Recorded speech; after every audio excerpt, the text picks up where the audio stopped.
I remember life before I met with the missionaries that everything around me was very dark. I wasn't real happy, and I had suicidal thoughts that had been with me since I was a small child. I think life at this time looked like it was never going to get better, so I started preparing, take my own life. I'd pushed all my friends away. And this one particular night when I kicked them all out of my house because I didn't want to see them again, I was drinking heavily. I just threw my arms in the air like this and I said, God, I can't do this anymore. And I just burst into tears. But I woke up and the next day I was feeling pretty sorry for myself, and I don't think I moved off the couch for 3 days. But on those 3 days I didn't even know it, but I'm sure I was praying to God, asking Him for a way out. On the third day, I finally got the courage to face other people. And at that day, I went down the bottom floor of my steps at my flat. Literally, it's just as I got there, I saw two missionaries walking across the road. And they caught eye contact with me, and they just must have decided to come across. I thought I wanted to talk to them. I didn't realise I wanted to talk to them. I thought, I thought I understood God. I thought God was just a personal thing. When the missionaries turned up, I couldn't make a mockery of them like I felt like doing. And I started to talk to them, and something just prompted me and said, you've got to get these guys back. Ask them to come around and talk to you. So I did, and we arranged the first lesson, and the next lesson they came to see me. One of my neighbours had run out on the road and was trying to kill himself just as the missionaries turned up.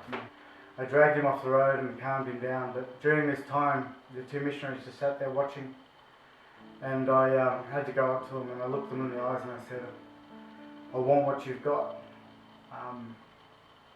Can you teach me? Teach me your ways and teach me your principles. Some smiles came on their face and they said sure, and I guess that's when the start of my conversion came.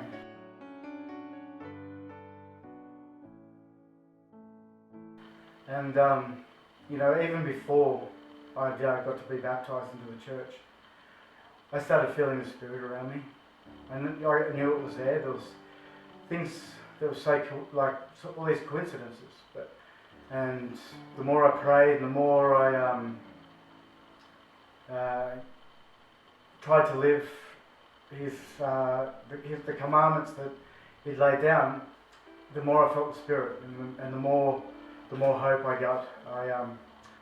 The blessings that have come, they promised me. They said, "I promise you, blessings will rain down upon you. So many you will not be able to catch." And I remember them when they said that. I was like, "Sure, yeah. Exaggerate, go on, make me feel happy, But like everything they said, it came true, So the blessings did rain down on me. Instantly, my relationships with my family and friends changed. They become more. There was more of a connection. And from noticing those changes, again, my mother, who saw if ever going to another church again in her life, shocked me one day when she'd just come to me and said, I want to get baptised. And that's been another miracle in my life. Me and my relationship with my mother has never been so strong. But my next big blessing was my wife. The missionaries told me, they said, God's probably preparing a woman for you right now. And I was like, I'm 40, I'm over that. I'm not going to find anyone that I want to spend the rest of my life with, let alone eternity. And I went to one of the church activities, and I saw this lady there. I wanted to talk to her, and we really hit it off. No time at all. We decided that we felt something, and we got married. So that was a huge blessing for me. Now I'm grateful that I can go to the temple with my wife. I'm looking forward to getting sealed to her soon, sealed to her for eternity. And first and foremost, I know that You know, if I don't pray and I don't read the scriptures, you know, my happiness, you know, diminishes very quickly. But if I stay focused on the simple things, and just do the basics, I grow every day. You know, I know the Lord has, you know, refined me. You know, there's a story about wild berry bush that gets trimmed down. You know, that's what He did to me. He trimmed me down to next to nothing, and now He's letting me grow into something beautiful that bears beautiful fruit and is of use to his fellow man.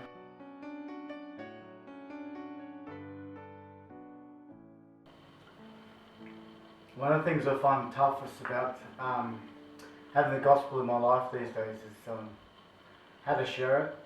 I know a lot of people that wouldn't handle being preached to, and what I've got and what has happened in my life, I just want to scream out to everyone. You know, I want everyone to have it, everyone to feel it. You know, it's, you know, the best thing you don't need money to buy. You know, I couldn't thank the 2 missionaries that walked across that road enough. You know, one of the greatest things that I'm able to do is missionary work.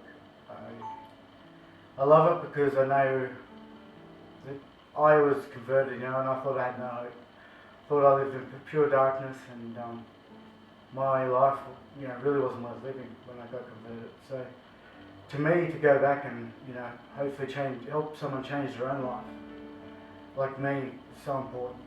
I know sometimes when the opportunity comes up and I've got to go meet the missionaries, or I don't feel like it, but I know it's a command. Well, I know God would be pleased with me if I did it, and that means everything to me. You know, if the things He's done for me, why can't I do a little back for Him? And I push myself and I do it. And I can tell you, when I get to that house, I'm so grateful that I went straight away. It's instant.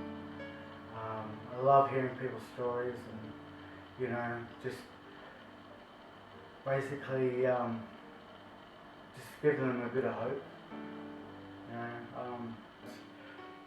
I can't tell you what to do, but how I can tell you to come and try it for yourself. And if you find something you like in it, you know, go with it, because it will change your life. It will, you know, blessings will rain down upon you, so many that you will not be able to catch.